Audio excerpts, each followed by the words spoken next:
Hi mga Kalaf team and welcome back to our channel, and for today's video we will going to tackle our personal top 16 for Miss Universe Philippines 2020. Yes, guys, and we miss you so much. We miss doing vlog because it's been a long time since we made our last vlog, and Yes. I'm so sorry for that. We got so busy with our lives, our work, and everything. But we made sure that we can make our final 16 prediction for Miss Universe Philippines 2020 because inaabangan talaga namin to kung sino na naman ang ating magiging pambato sa Miss Universe 2020. Bago natin umpisahan ang aming top 16 announcement for Miss Universe Philippines, kung bago ka pa lang sa aming channel, please do like, subscribe to this channel that is PR Chronicles, and hit nyo na rin ang notification bell katabi ng subscribe button para ma-update kayo sa every upload sa aming channel.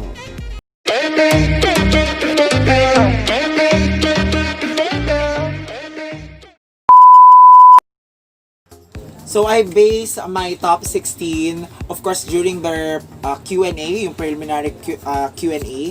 Of course, the preliminary competition, which is swimsuit and the long gown competition. So yun talaga yung basic na pwede mong i-criteria para makapasok doon sa semifinals. So for my top 16, I have Biliran, Skelly Ivy, Florida. She's very young pa. I think she needs more experience, no, pagiging mature, at madedevelop yan during years. For my top 15, I have Bea Teresa Mainigo from Baguio City. Gaya ng sabi ko, talagang expect the unexpected. Yung mga girls na hindi ko napansin before is talagang nag-shine talaga sila during preliminary competition.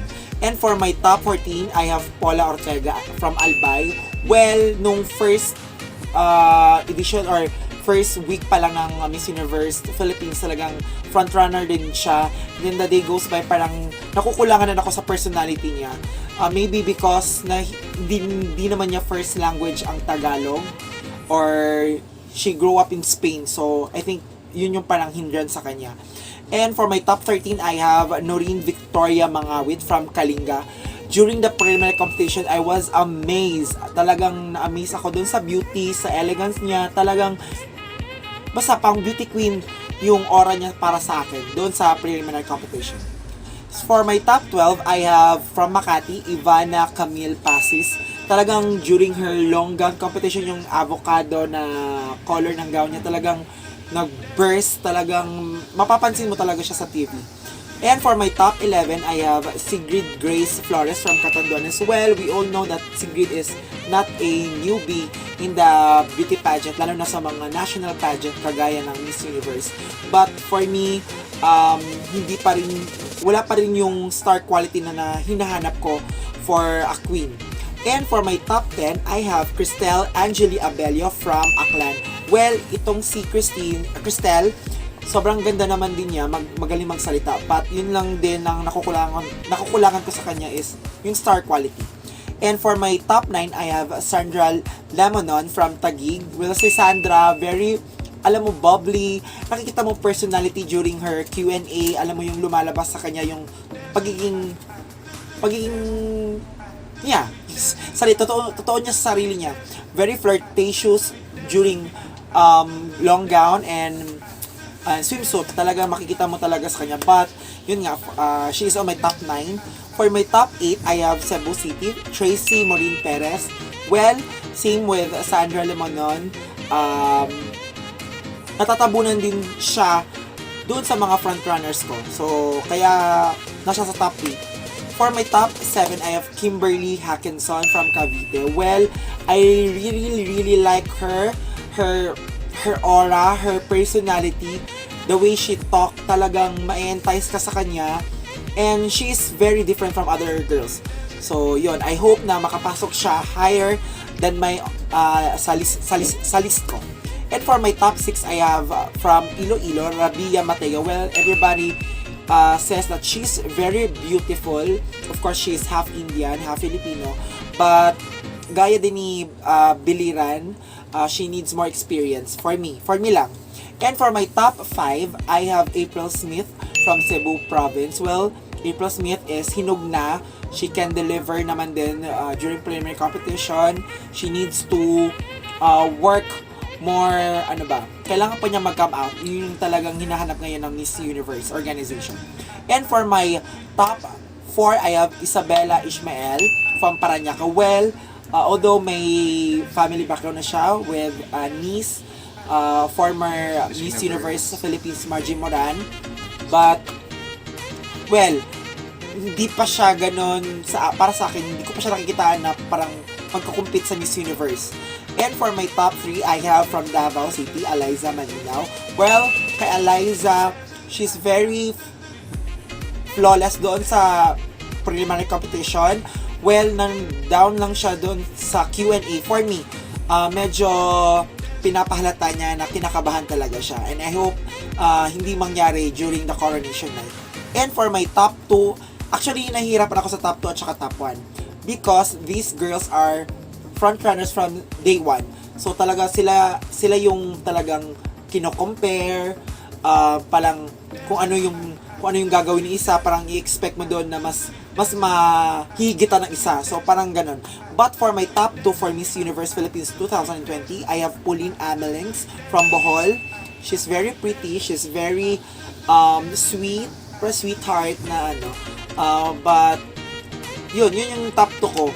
And for my top 1, and I hope she will win tomorrow, is Michelle Teresa Gumaba from Quezon City. Well, she's very ready. She's ready. She is complete package for me. Although hindi naman siya ganon yung typical na Miss Universe na balingkinitan, payat, yung talagang may cheekbone.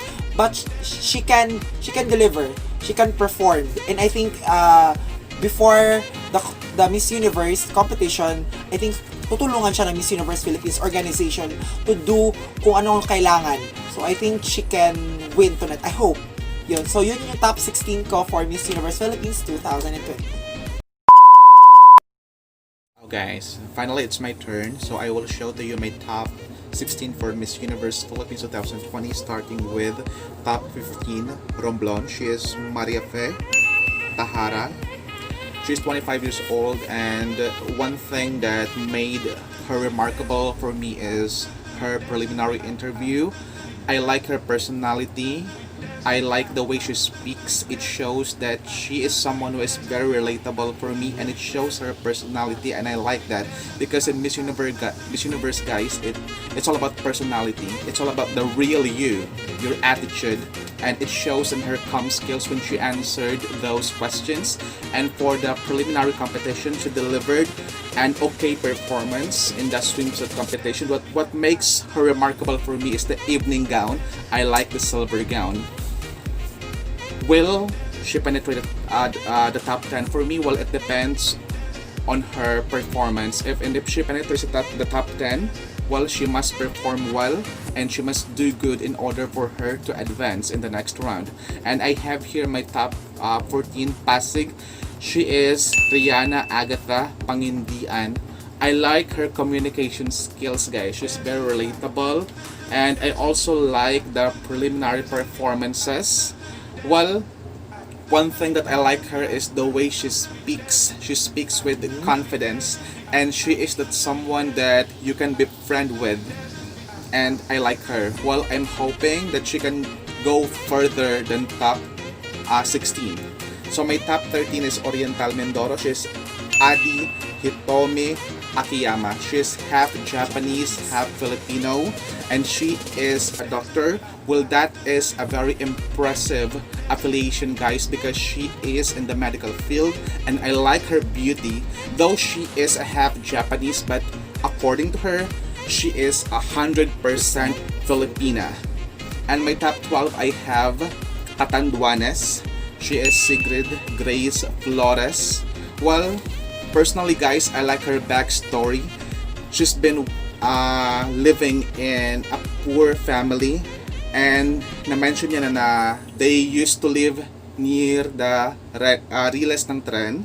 And I like the backstory, guys. She can use the story as an inspiration to make an impact to others people's lives. And the way she speaks is very relatable. However, we need to consider, guys, yung time frame ng question. We should answer the question in a 30-second time frame, guys. So that's the challenge there. Maybe you have a lot of things to say, but it should fit sa 30-second, guys. Yun nga lang, naabutan siya ng time, but overall, naging impressive naman din yung kanyang performance sa preliminary interview. So she is Sigrid Grace Flores. So I have here in my top 11, Mandaue. She is Lou Dominic Dixon. I like her performance, guys, and the way she speaks, it's very relatable. She speaks with confidence, may angas, and I like that. And she won the national costume competition. Yes. And I remember siya yung nag-viral sa FB na she was selling bingka, guys, during the pandemic. And I like that. Nakikita mo sa Yes. national costume niya yung bibingka. Bibingka, guys. She represents her city Yeah, very, she was very selling well. bingka during the pandemic, and it's very relatable because Correct. it's my favorite, guys. Bingka is one of the native delicacies in our Yes. country, and I'm hoping for her to stay in the top 10 as well. So I like that. Do Dominic Pixon, the bingka girl. Okay, for my top 10, I have Cebu Province. She is April Smith. Ever since, guys, na natunog na she will join Miss Universe Philippines, I was rooting for her. And she performed according to my expectation, guys. However, may mga portion na medyo nakulangan ako doon sa kanyang preliminary interview, but overall, it was an impressive preliminary interview. I remember she got emotional, guys, Yes. because she was bullied before because of her color. Skin color. Yes, but she managed to arise above those bullying. And remember, guys, nag-message sa kanya si Leila Lopez. Oh my God, I don't know Yes. that. Anong message? The message was like this. It's not verbatim, guys, but it's like encouraging April Smith that despite her color, skin color, she can be a queen of her own self, and she can be set as an Yes. inspiration to other people, guys. And no to bully, guys. Bullying. No to bullying. And I like the color of April Smith, guys. It's very unique. It appears very exotic for me, and she is like a Barbie doll, guys. I like her. And she can go head to head with Biliran, another black Barbie. And I'm hoping that if she will penetrate the top 10, she should perform well, because we cannot deny the fact, guys, that there are really strong girls Yes. above her. And I'm just hoping the best for April Smith. And I have in my top 9, I have Sandra Lemonon. Well, Sandra, nagtatak siya sa akin during Binibining Pilipinas 2018 when she was she was asked, about the Build program, and she didn't quite get the question because she didn't know anything about that. But don't worry, guys, let's not stick on the past. Let's focus more on the present. I like her Q&A interview. She's very bubbly. She showed her real personality, and she's fun. I like the way she speaks. But one thing, guys, that I would like to suggest, if Sandra is listening to this vlog, that you need to tone down her energy. I understand na yun yung personality niya, but in Miss Universe or any pageant, guys, you should be more composed. You should maintain the poise.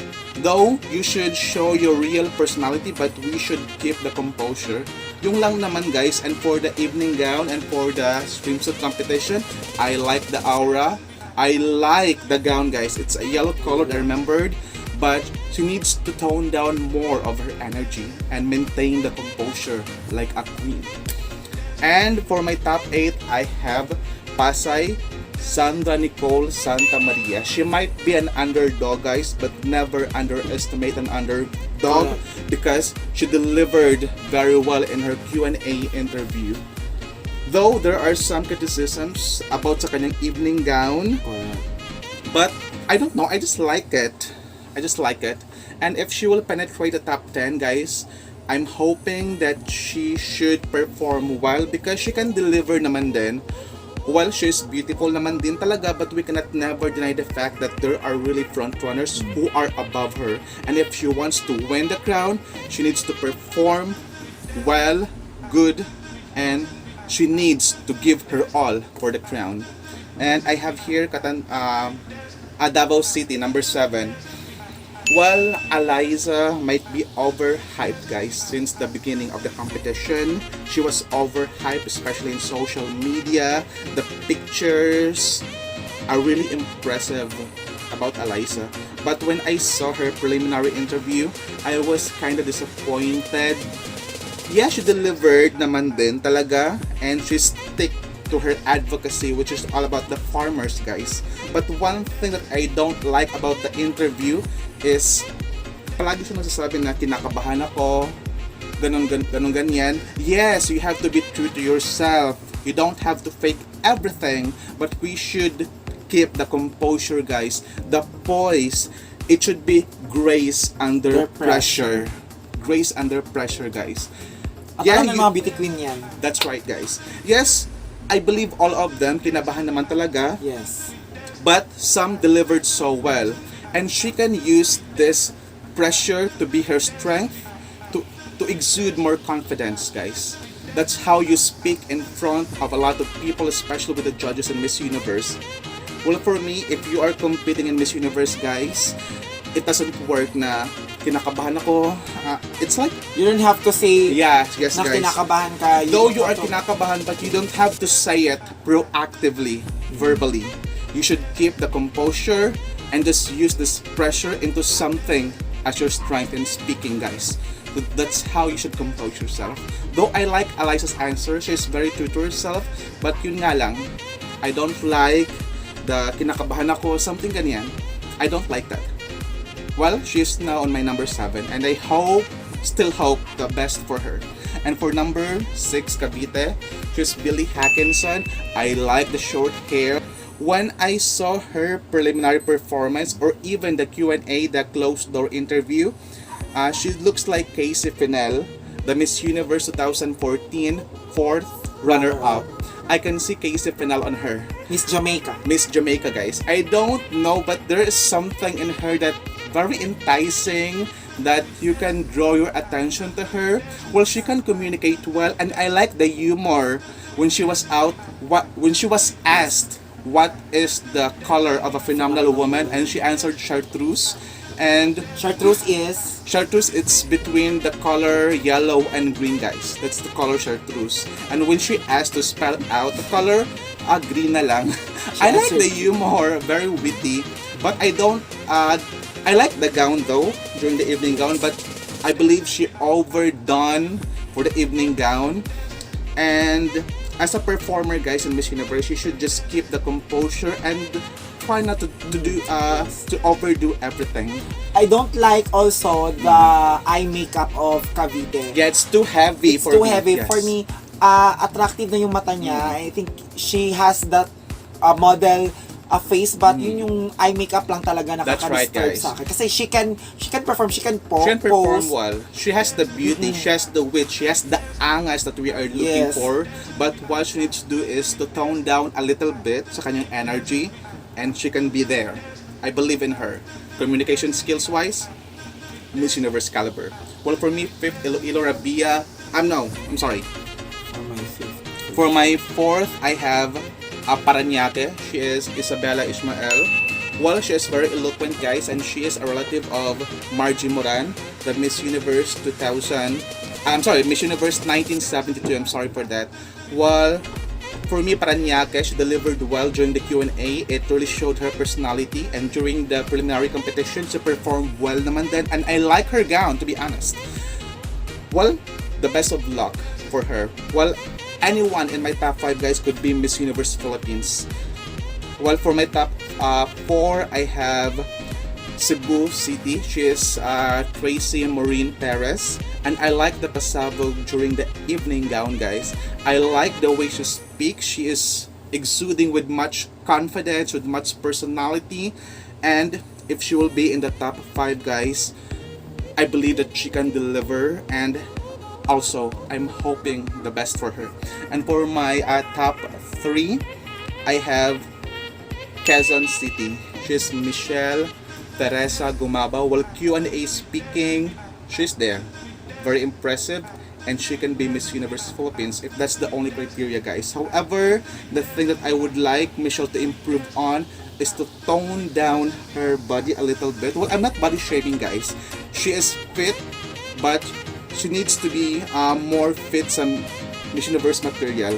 Masyadong, ang tawag dito, masyadong brusco yung kanyang pangangatawan, and she looks big in the screen. I don't know, guys, if that's in the screen, but she looks big for me. Well, I believe that is something that can be worked on. While I'm hoping for the best for Michelle as well. And for my top 2, I have a Bohol, Pauline Ameling. She has this very angelic face. I like the eloquence. I like the confidence. I like this. She speaks very spontaneous, guys. And one thing that I really recommend for her is she speaks with confidence, with much personality, and she's just smiling during the interview, and she feels relaxed all throughout the interview, and I like her, guys. It only matters lang talaga sa kanyang preliminary competition. I was not so impressed, to be honest, sa kanyang swimsuit and sa evening gown, but that can be worked on. And for my current final one is I have Iloilo City. She is Rabia Mateo, guys. I like her. The face is there. She can be the face of Miss Universe. During the swimsuit competition, it is a Miss Universe caliber. During the evening gown, I like her performance all the way. And though there might be some thing that she needs to improve during the communication, but that can be worked on. She is in the middle ground. But for the meantime, she is my number 1, and she is my Miss Universe Philippines, Rabia Mateo. Before we end this vlog, thank you so much for subscribing our channel because malapit na po tayo sa 1,000 subscribers. Yes. And padayon, laban lang. So sa mga supporters ng ating mga candidates, tulungan po natin sila, ipag-pray po natin sila, and let us witness the first ever Miss Universe Philippines 2020.